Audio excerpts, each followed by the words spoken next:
예수님의 종말론. 그래서 마태복음 24장을 가지고 마지막 때 미혹을 조심하라. 두 번째는 사도 바울과 베드로 사도의 종말론을 살펴봤습니다. 그래서 적그리스도와 휴거 그리고 새롭게 될 이 땅에 대해서 말씀을 나눴고, 세 번째는 다니엘의 종말론. 그래서 다니엘은 구약의 계시록과 같습니다. 그래서 계시적인 내용이 많고 그 마지막 때에 대한 하나님의 계시가 비밀과 같이 담겨 있습니다. 그래서 예수님께서 마태복음의 종말론을 선포하실 때 다니엘의 말한 바 하면서 이 다니엘서를 인용하셨다는 거예요. 그러니까 이 다니엘서는 마지막 때와 연결된 책이고 계시록과 형제와 같은 이런 책이다. 그래서 계시록도 어렵지만 다니엘도 쉽지가 않다. 그래서 오늘 하여튼 좀 오늘은 간단하게 볼 것 같은데, 오늘 말씀 가운데 은혜를 더 충만하게 받아서 또 우리 예수님을 다시 사모하시는, 우리 예수님의 오심을 사모하시는 모두가 되시길 축복합니다. 서로 한번 인사하겠습니다. 예수님이 금방 오십니다. 네, 예수님이 금방 오시죠. 네. 특별히 다니엘의 이 상황을 보니까 제국에서 사는 유대인이 주인공이죠. 그래서 온 이 마지막 때 이 열방이 제국으로 통치되는 어떤, 그렇게 볼 수가 있잖아요. 적그리스도의 통치라고 볼 수도 있고, 지금도 막 하나가 되어가고 있는 그래서 이 제국 안에서의 믿음을 지키는 과정, 그리고 또 특별히 마지막 때 그 적그리스도의 그 강력한 통치 아래서 어떻게 믿음을 지킬 것인가가 바로 이 다니엘서의 스토리라는 거예요. 그래서 다니엘과 세 친구가 이제 끌려왔잖아요. 남유다가 실제로 망하면서 그 장면을 어릴 때 본 거예요. 그러니까 다니엘과 세 친구는 나라가 망하는 걸 봤어요. 그러니까 나라가 그 우상 숭배 때문에 하나님의 진노의 심판을 받아서 망하는 것을 보고서 이게 깨달은 게 있었을 거예요. 그 부모님이 얘기해 줬을 수도 있고 막 가슴에 이 충격을 먹은 거죠. 그러면서 이 제국에 사로잡혀 갔지만 거기서 뭘 결단하는 거예요? 거룩을 결단하는 거예요. 따라합니다. 거룩을 결단하자. 그래서 딱 오니까 우리 1장 8절 한번 보겠습니다. 1장 8절, 다니엘 1장 8절. 그러니까 하나님의 진노로 인하여서 심판을 받는 나라의 상황을 어릴 때 보고 제국에 사로잡혀 오니까 그 마음에 뭐가 있었다? 거룩에 대한 결단이 있었다는 거예요. 그래서 내가 우상 숭배했던 그 음식, 포도주를 내가 먹지 않겠습니다 하면서 간청하면서 딱 결단했다는 얘기죠. 그러니까 마지막 때에는 무엇을 결단해야 된다? 거룩을 결단해야 되는 거예요. 우리가 옛날 자주 넘어질 수 있겠지만은 계속 결단하는 거죠. 나는 거룩하겠다. 계속 결단하는 거예요. 저도 축구 동영상, 자주 봤던 축구 동영상을 작년부터 우리 열방기대 하면서부터 안 보기로 결단하고 유튜브를 볼 때 막 갑자기 손흥민 얘기 나오면 넘어가야지 하면서 결단을 하면서 계속 결단을 하는 거죠. 안 보기 위해서 계속적으로 결단하는 거예요. 그래서 마지막 때에는 내가 선교사로 헌신합니다. 이것도 중요할 수 있겠지만 내가 이 세상 문화에서 거룩하게 구별되기를 결단하는 게 더 중요하다. 우리가 막 7, 80년대, 90년대까지만 막 다 선교사 헌신하겠습니다 이런 사람이 많았지만 지금은 그런 헌신보다도 뭘 헌신해야 됩니까? 거룩을 헌신하겠습니다. 내가 거룩. 이게 중요한 겁니다. 그래서 거룩을 결단하니까 어떤 은혜가 있었습니까? 다니엘 1장 17절. 거룩을 결단하고 이렇게 하니까 어떻게 됐다는 거예요? 하나님이 지식, 문학, 학문 막 주시는 거예요. 그러니까 이제 이 친구들은 좀 젊은 친구들이니까 지식, 문학, 학문, 이게 결국에 이들이 공부하는 그런 내용에 뛰어나게 했다는 얘기예요. 학생으로 따지면 공부를 엄청 잘했다는 얘기고, 지금 우리는 학생이 아니니까 우리에게는 각자 맡은 그 사명을 그 각자의 그 삶에서, 또 직장생활, 또 모든 가정생활, 모든 삶에서 아주 탁월하게 할 수 있도록 주님이 축복해 주셨다는 얘기죠. 그러면서 다니엘에게는 환상과 꿈까지 해석할 수 있는 영적인 능력까지 주셨다. 그러니까 뭡니까? 내가 이 세상 가운데서 거룩을 구별하고 하면은 하나님의 지혜가 막 부어지는 거예요. 우리가 어떤 상황에서도 이길 수 있는 하나님의 놀라운 지혜. 솔로몬이 주님께 받은 지혜가 그거라고 그랬잖아요. 듣는 마음이라고 그랬잖아요. 주님께 듣는 것이 가장 큰 지혜라는 거예요. 그러니까 다니엘도 사람들이 다 헤매고 있을 때 주님께 듣고서 그 예언을 하면서 그 꿈을 해석을 해서 놀라운 이렇게 됐잖아요. 그러니까 우리가 거룩한 삶을 살 때 주님께서 주시는 지혜로 딱 받을 수 있는 거예요. 그래서 우리가 또 우리 은성자매랑 저랑 같이 받은 말씀이잖아요. 지혜를 구하라. 후히 주시는 주님께서 주신다는 거예요. 머리에서 축축축축 들어주신다는 거죠. 그래서 마지막 때 승리자는 얼마나 세상에서 구별되었는지가 승리가 되는 것입니다. 거룩이 기본이다.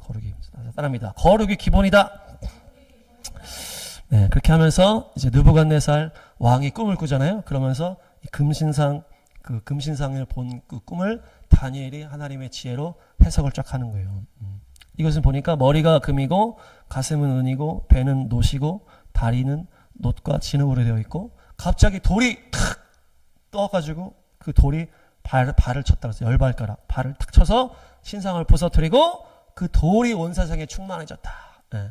그 제국이 4개의 제국이 있지만 결국에 마지막 제국에서 하나님의 돌이 반석 대신 예수님이 나타나셔가지고 그걸 다 깨부시고 온 세상에 충만하게 예수님이 총맞게 됐다. 그런 내용이죠. 그래서 바벨론 제국, 페르시아 제국, 헬라 제국, 로마 제국이다. 이렇게 이것이 이제 이 상징적으로 예언에 해석한 내용인데 우선 초림의 예수님을 상징적으로 보여줄 수 있죠. 그래서 이 4번째 제국이 로마 제국일 때 예수님이 초림하셔가지고 원수의 그걸 깨트리시고 전 세계의 복음이 충만하게 됐잖아요. 그렇게 이제 볼 수도 있고 마지막 때로 연결할 수도 있고 그 다음 스토리가 바로 이제 적그리스도와 연결되는 금신상에게 절할 것이냐 그 내용이 나오는 거예요.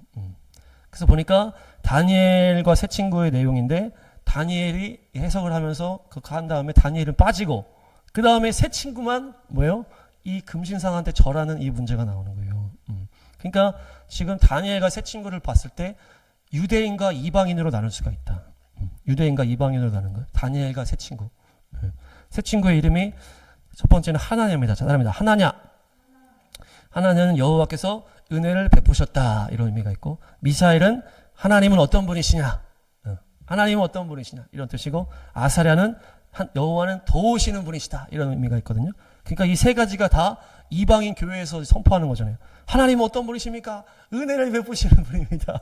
우리를 도우시는 분입니다. 우리 이방 교회에서 다 그렇게 하잖아요. 근데 다니엘은 유대인을 상징한다 그랬어요. 다니엘은 무슨 뜻이라는 거예요? 하나님은 심판하시는 분. 유대인들은 그 하나님의 심판을 경험했기 때문에 하나님은 심판하시는 분이야 막 이런 게 유대인. 그래서 유대인과 이방인 이것이 바로 이 다니엘과 세 친구 이렇게 나눠서 우리가 볼 수 있다는 거예요. 그래서 마지막 때 이 유대인과 이방인 안에서 예수님으로 하나 된 유대인과 이방인이 남은 자의 교회다 이렇게 하는 거예요. 한세 사람 교회다. 그렇게 해서 이 뭡니까 유대인과 이방인이 끝까지 돌파하는 내용이 이 다니엘의 스토리다. 우리 은성자매의 이름을 보니까 은입니까? 그 성은 그거잖아요. 성은 거룩하다 성이잖아요. 그러니까 이것이 이 뭡니까 은혜가 이 이방인을 말하는 거예요. 은혜의 이방인. 그리고 거룩하다라는 거는 유대인을 말하는 거예요. 그래서 은성자매라는 은성이라는 이름 자체가 뭡니까 유대인과 이방인을 탁 연결하는 이름이라는 거죠. 거룩과 은혜, 그걸 다 탁 들어가 은성. 아주 놀라운 이름이 너무나 잘 오셨습니다. 결국 뭡니까 이 금신상한테 절하는 문제는 누구의 문제라는 거예요? 이방인 교회 문제라는 거예요. 이방인 교회 문제. 우리의 문제라는 얘기죠. 금신상은 적그리스도의 표라고 볼 수 있고 돈이라고 볼 수 있어요. 돈. 그래서 마지막 때 그 적그리스도의 표가 매매하는 걸로 우리를 유혹한다 그랬잖아요. 결국 그것이 돈과 연관돼서 우리에게 받게 하고 그 돈 앞에 절하게 만든다는 거예요. 그래서 금신상의 크기가 60이요 6이라고 해서 60m에 6m다. 그래가지고 이 사탄의 표가 666이잖아요. 그 연결되는 거예요. 특별히 우리가 점점점 마지막 때로 갈수록 이 돈 문제로 인하여서 마귀에게 절하게 만드는 게 우리의 영적 싸움이라는 거죠. 근데 이 세 친구가 어떻게 했다? 끝까지 거절했다.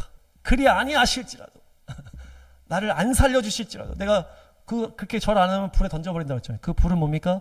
엄청난 그 환란, 불 같은 환란으로 던져진다 하더라도 내가 던져줘도 상관없다. 내가 죽어도 상관없다. 그리 아니하실지라도 내가 우상한테 절할 수 없다. 그게 우리가 기억해야 되는 거예요. 자, 따라합니다. 그리 아니하실지라도 절하지 않겠습니다.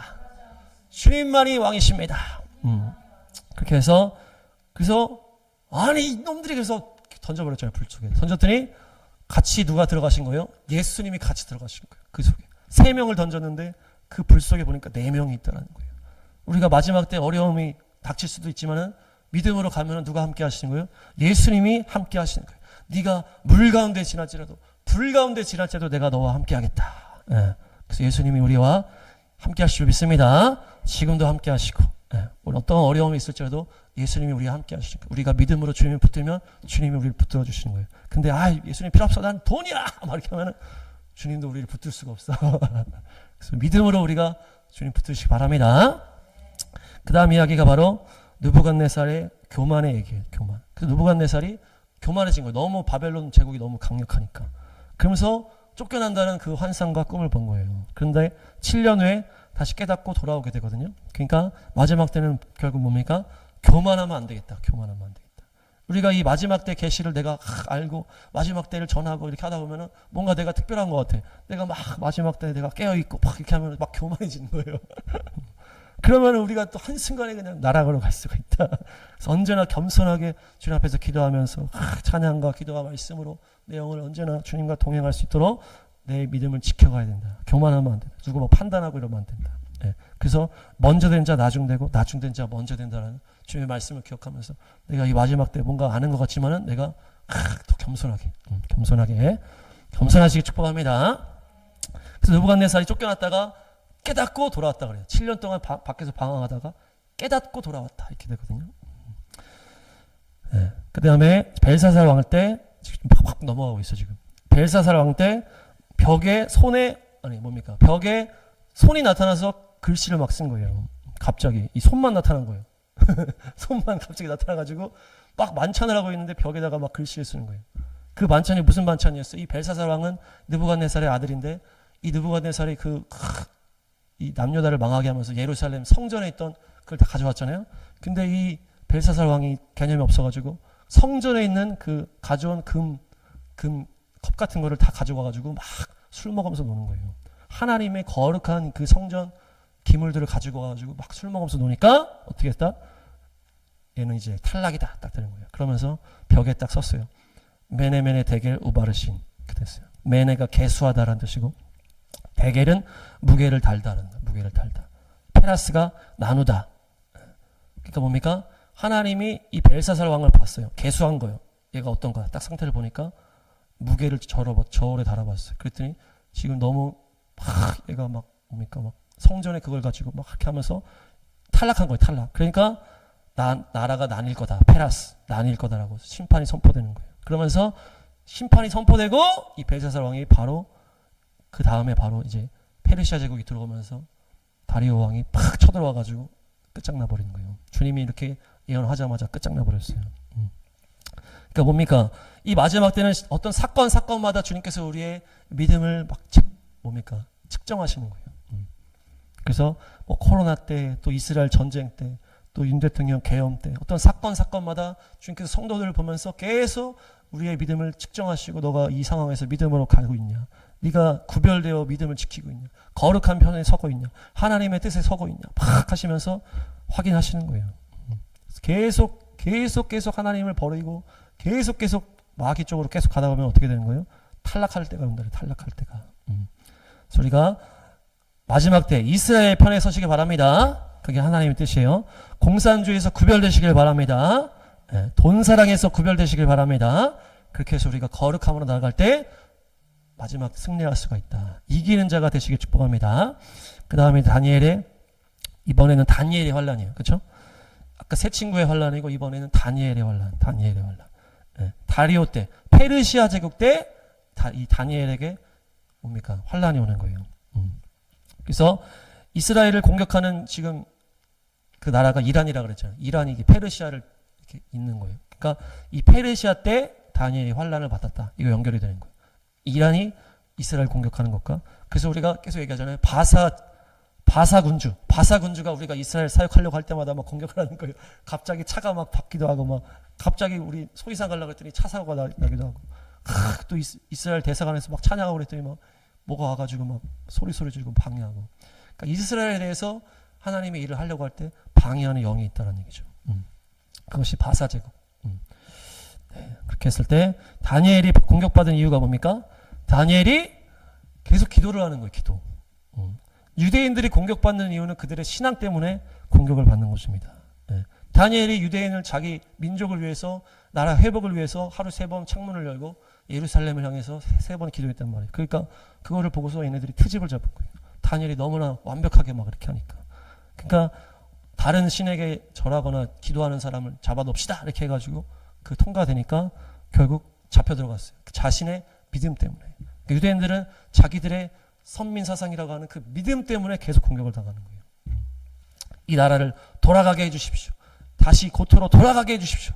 그래서 유대인들이 그 땅으로 돌아와가지고 그 이스라엘 공격하는 거 아닙니까? 그 아랍 애들이 막 이렇게 하면서 전혀 문제가 없는데도 그 믿음 때문에 고토로 돌아가기 위한 그것 때문에 공격을 받는 것이 다니엘이 받은 환난이에요. 그래서 다니엘은 사자굴에 던져지게 돼요. 사자굴.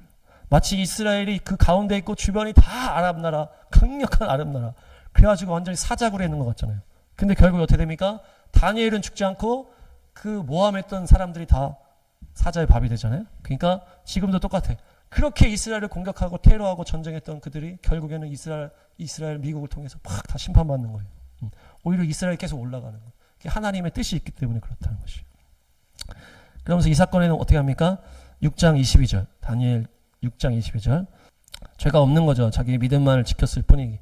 그러니까 주님께서 천사를 보내셨다. 우리가 아까 얘기했지만 그 바사군주를 멸하는 그 천사장이 있다고 했어요. 누굽니까? 미카엘. 누가 주님과 같으리. 미카엘 천사장이 나와가지고 이렇게 도와주지 않았나. 그래서 사자들의 입을 막아버렸어. 미카엘이 딱 있으니까 사자들이 다 입 다물고 가만히 있었어. 그러다가 미카엘이 딱 떠나고 다니엘이 올라가니까 그 다니엘을 모함했던 애들을 다 먹어버리는 거예요. 그래서 유대인 남은 자들도 결국 마지막 때 승리할 줄로 믿습니다. 이방인 남은 자들도 마지막 박해에서 승리할 줄로 믿습니다. 그래서 우리가 유대인을 축복하며 유대인과 함께 서는 것이 바로 유대인과 이방인 한세 사람 마지막 남은 교회라는 것이에요. 그렇게 해서 우리가 마지막 돌파가 또 있을 줄로 믿습니다. 그 다음부터가 이제 환상과 계시가 쭉 나오는 거예요. 그러니까 이 앞에는 어떤 스토리인데 결국 무슨 스토리예요? 마지막 때 그 환란의 제국의 상황 가운데 믿음을 지키는 스토리가 이 쭉 나오고 그 다음부터는 이제 앞으로 어떻게 돼 무슨 일이 일어날지에 대해서 환상과 계시가 쫙 나오는 거예요.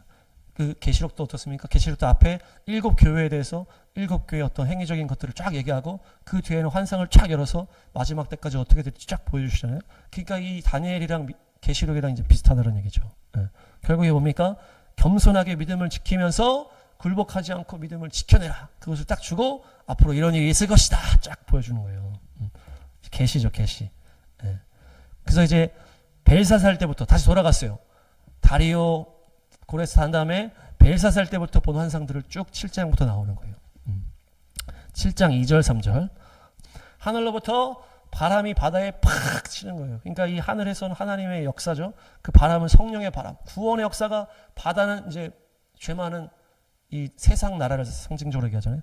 이 바다, 이 죄 많은 바다. 여기에 바람이 팍 치니까 이제 구원의 역사가 탁 치니까 이 마지막 때 이제 그 구원을 방해하는 4마리 짐승이 팍 올라오는 거예요. 그래서 계시록 이제 4마리 말과 연결되기도 하고 이 뒤에 해석은 뭐라 그럽니까? 앞으로 일어날 왕이다 이렇게 하거든요. 그러니까 하나님의 구원을 방해할 악한 왕이란 얘기죠. 그래서 첫째 짐승은 사자 같다. 독수리 날개가 있고, 그리고 둘째 짐승은 곰과 같고, 셋째 짐승은 표범과 같고, 넷째 짐승은 무섭게 생긴 넷째 짐승. 그렇게 했는데 이렇게 해석을 이제 가브리엘이 막 해주는 거예요. 앞으로 나올 왕이다 이렇게 했는데 뭡니까? 다니엘이 다시 4번째가 너무 강력한 거야. 4번째 본 짐승은 지금 저도 표현을 못했잖아요. 다른 건 다 뭐 표범, 곰 막 이랬는데 4번째는 표현도 못할 정도로 막 너무 무시무시해. 그러니까 4번째 짐승은 어떤 짐승입니까? 딱 물어본 거죠. 그렇게 결국 이 4번째가 결국 뭐와 연결됩니까? 마지막 때 그 적그리스도의 그 상황과 연결이 된다는 얘기죠. 그래서 이 4번째 짐승이 뿔 10개를 달고 있다. 그래서 아까 느부갓네살 때 본 환상은 10발가락, 그래서 10개, 이제 그게 다 연결이 되는 얘기죠. 그래서 마지막 이 적그리스도의 때가 일어나는데 이 적그리스도가 너무 강력한 권세를 가지고 있을 거란 얘기죠.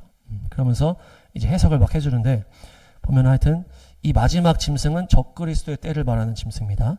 그러니까 이제 이 계시라는 것이 마지막 때에 대한 계시가 점점 구체적으로 펼쳐지는 거예요. 그러니까 앞에 아까 느부갓네살이 봤던 것은 좀 단순화시켜가지고 딱 해석이 됐잖아요. 근데 이제 또 이제 벨사살 왕 때는 보니까 좀 더 구체적으로 오히려 4번째 짐승에 대해서 더 구체적으로 하면서 앞으로는 이런 일이 일어날 거라고 하면서 적그리스도에 대한 그런 것들을 쫙 풀어주는 거예요. 그러니까 이 계시라는 거는 점점 시간이 갈수록 점점 열리는 거예요. 한 방에 완전 계시록을 내가 다 통달했습니다. 이런 사람은 좀 위험한 사람이야. 뒤로 갈수록 하나님이 조금씩 열어주시는 거예요. 지금 다니엘만 해도 다니엘의 평생 가운데 조금씩 열어주셨다는 거예요. 그러니까 다니엘이 이왕 때 본 환상이 점점 단계별로 더 구체적으로 더 자세하게 점점 알려주시는 거거든요. 계시록도 마찬가지고, 그러니까 우리가 마지막 때를 우리가 살아가면 살아갈수록 점점 주님이 열어주시는 거예요. 그래서 이스라엘 나라가 1948년도에 회복이 됐는데 수많은 목회자들이 얘기했잖아요. 이 1948년 나라의 회복, 이스라엘 회복이 전혀 성경이랑 상관없다, 이렇게 하는 사람이 있는 거예요. 그렇게 하는 사람이 많습니다, 지금도. 그러니까 그 전에는 이 이스라엘 나라가 회복되지 않았기 때문에 어떤 마지막 때에 대한 계시가 이스라엘 나라가 없는 상태에서는 이게 열려지지가 않는 그런 상황이 있는 거예요. 근데 이스라엘 나라가 회복된 다음에는 이스라엘 나라가 회복되는 게 이 성경에 이런 예언이 성취된 거구나, 이렇게 하면서 점점 열리고, 또 마지막 때 지금 또 코로나가 열리면서 전 세계가 막 하나로 되면서 이런 점점 단계를 넘어가면 갈수록 점점 열어주시는 거예요. 지금 다니엘도 그렇게 단계 점점 풀어주고 있다. 그러면서 좀 보시겠습니다. 7장 20절에서 22절. 이 얘기가 그 얘기죠. 갑자기 10뿔이 있었는데 하나의 뿔이 막 올라왔어. 근데 그 뿔이 너무나 강력해. 그들이 누구를 이겼어요? 성도를 이긴다 그러거든요. 그러니까 성도들이 마지막에 당할 환란을 말하는 거예요. 근데 갑자기 또 누가 오십니까? 옛적부터 계신 분, 주님께서 오셔가지고 성도의 권리를 찾아주면서 그들을 심판하는, 이게 결국 적그리스도와 이 마지막 때에 대한 계시가 이 다니엘 7장에 있는 것이에요. 그러면서 우리가 마지막 강력한 이 세력 가운데 우리가 믿음을 지켰을 때 다니엘과 그 세 친구 같이 믿음을 지키면 주님께서 적그리스도를 심판해 주시는 것이구나, 이렇게 알 수가 있는 거죠. 8장 한번 보겠습니다. 8장은 벨사살 때 두 번째 환상을 보는 거예요. 이제 이것은 순염소와 순양의 환상이에요.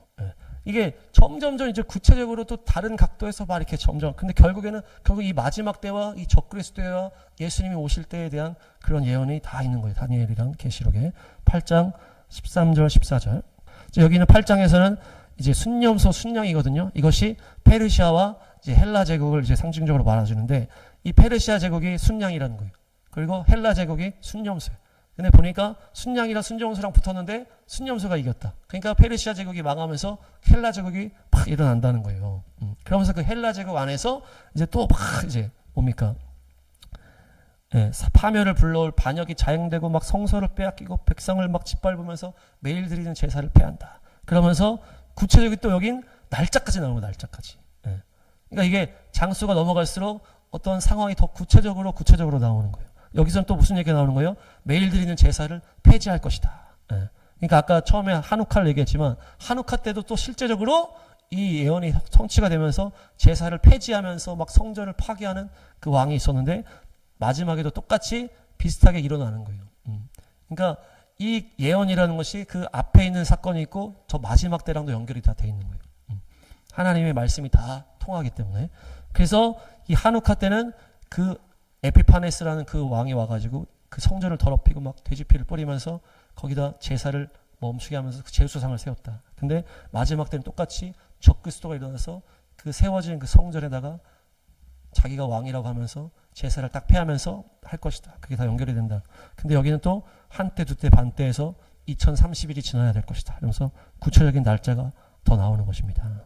이렇게 점점점 구체적으로 나오는 것이에요. 그래서 9장에 보니까 더 구체적으로 나옵니다. 9장. 그러니까 점점 구체적으로 나오는 거예요.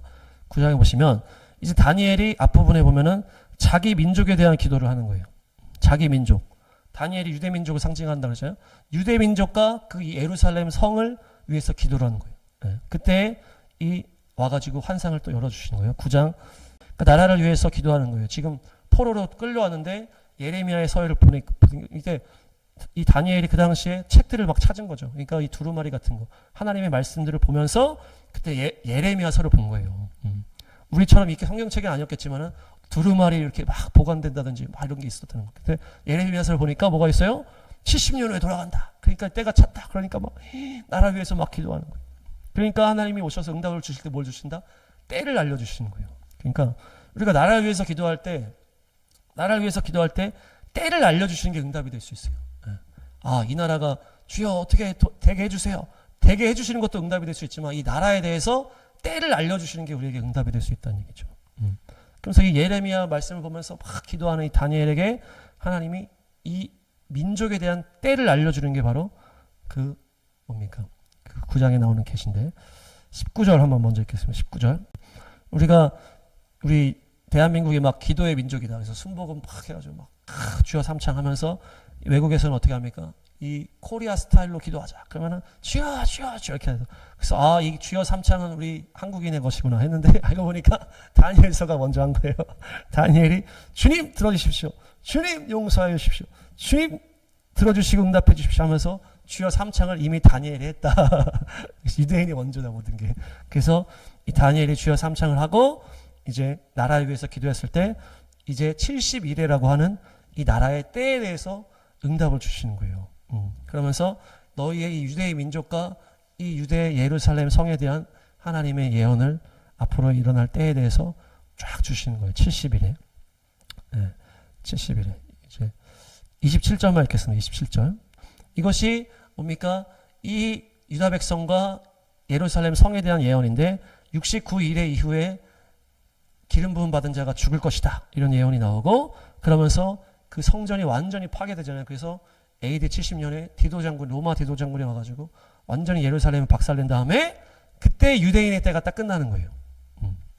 완전히 지금 이 다니엘의 기도를 통해서 하나님이 이 유대인과 예루살렘 성에 대한 예언을 주시는데 70일이라고 하는 기간을 주신 거예요. 근데 이 69일의 이후에 모든 복음이 완성되고 예루살렘 성전이 완전히 파괴된 다음에 유대인의 때가 멈추면서 뭐가 열려졌습니까? 이방인의 때가 열리면서 선교 시대가 열린 것이에요. 그래서 우리가 유대인의 때와 이방인의 때다 이렇게 나누는 거예요. 근데 이 70일에서 69일 동안 그 복음의 역사가 일어났기 때문에 마지막 하나 이래가 남은 것이 이 마지막 이방인의 때가 끝나고 이 예수님 오실 이 마지막 때에 한 이래가 남았다라는 얘기예요. 그래서 이 마지막 때의 그 7년이 바로 한 이래다. 그래서 예루살렘 성전이 회복이 되고 예루살렘 성벽이 회복이 됐을 때 이제 그 7이래가 딱 시작되는 거예요. 그것이 이제 적그리스도와 연결이 돼 있다. 그러면서 여기 또 나오는 거 똑같은 얘기가 그가 그 통치자가 그게 결국 그겁니다. 적그리스도인데 그 통치자가 희생제사와 예물 드리는 일을 금한다. 그러면서 또 자기의 우상을 세운다. 그러니까 결국 그 내용이 계속 반복적으로 나오는 것입니다. 결국에 마지막 때에는 이 예루살렘 중심으로 적그리스도가 등장해서 우상을 세우면서 모두를 박해할 때가 올 것이다. 그것이 다 다니엘서에 나타나고 있다.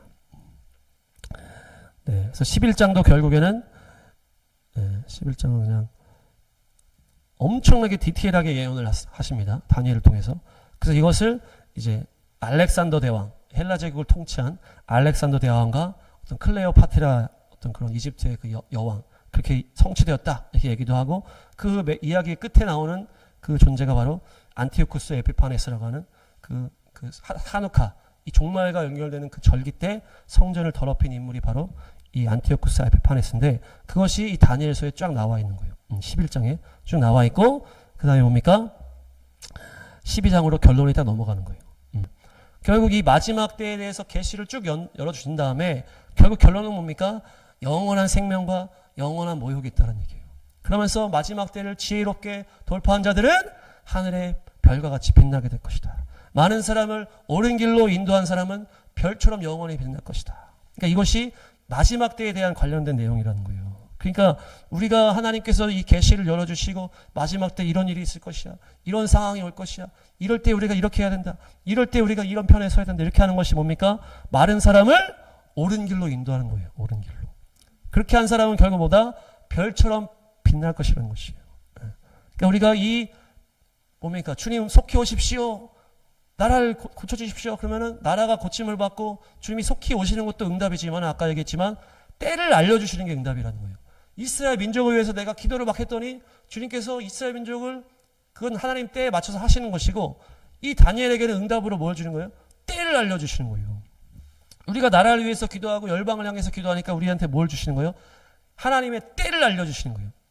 근데 그 때에 맞는 믿음의 행동이 있다는 얘기거든요. 그것을 전하라는 거예요. 전하라.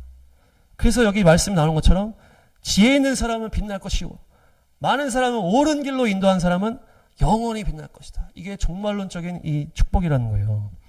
이 마지막 때에 어느 편에 서야 되고 마지막 때 어떻게 구별돼야 되고 언제 주님이 오시고 어떤 상황에서 오시고 어떤 상황이 지금 흘러가고 있다 이런 거를 전해라. 그래서 그 사람들을 옳은 길로 가게 하면은 너희가 영원히 빛날 것이, 그것이 상급이로 얘기되는 거예요. 그러니까 부흥회 때 물론 복음을 전하는 어떤 그런 상급도 있겠지만 이 마지막 때의 상급은 뭐다? 하나님이 계시해 주시는, 열어주시는 그 마지막 때에 대한 그런 하나님의 놀라운 계획들을 알려라. 그래서 그것을 통해서 사람들을 깨워서 그들이 올바른 길에 서게 하고 그들이 마지막 때 깨어있게 해서 그들이 구원에 갔을 때 그것이 너희에게 상급이 되고 영원히 빛날 것이다. 그래서 마지막 12, 13절 끝까지 신실해라. 기다리면서 참아라. 그러면은 결국에는 너에게 보상이 있을 것이다. 그러거든요. 주님께서는 우리에게 보상을 하시는 분이십니다. 예수님께서는 이 땅에서도 보상을 받고 저 영원한 생명에서도 보상을 받는다고 말씀하셨어요. 물론 이렇게 우리가 믿음 안에 있는 게 자체가 보상이죠. 우리가 깨어서 구별돼서 주님께서 인도해 주셔가지고 마지막 때를 열어주시고 이스라엘 열어주시고 거룩하게 구별하셔서 그냥 이렇게 구별되어 있으니까 우리가 은혜에 충만하잖아요. 이 자체가 보상이죠. 그렇지만 하늘에 또 보상이 있고 그곳에 우리가 달려서 들어갈 수 있는 그것도 보상인 거예요. 마지막 때 다 미혹관에 넘어지는 사람들이 많은데 우리는 그것을 돌파해서 목적지까지 가는 것만 해도 보상이다, 보상.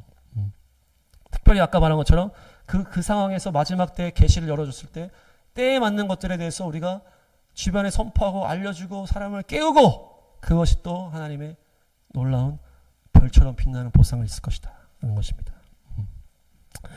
네, 그래서 이 다니엘서 뭐 구체적으로 막 계시를 막 많이 하진 않았지만 결론은 뭡니까?